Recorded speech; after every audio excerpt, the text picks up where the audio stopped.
tahu nggak hari ini hari batik? Nggak tahu. Kira-kira apa itu hari batik?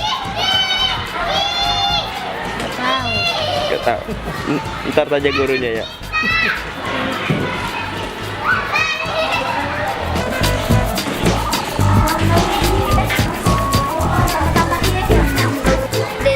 Deli, tahu hari ini hari batik? Tahu Hari batik.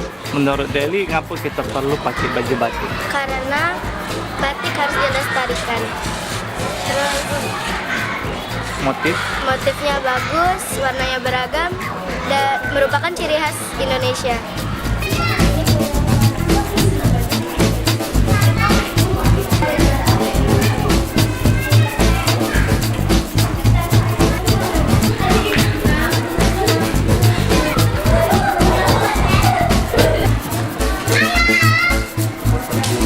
Jadi kalau di sini ini sudah tahun kedua kami menginginkan anak-anaknya untuk pakai batik di hari batik nasional itu.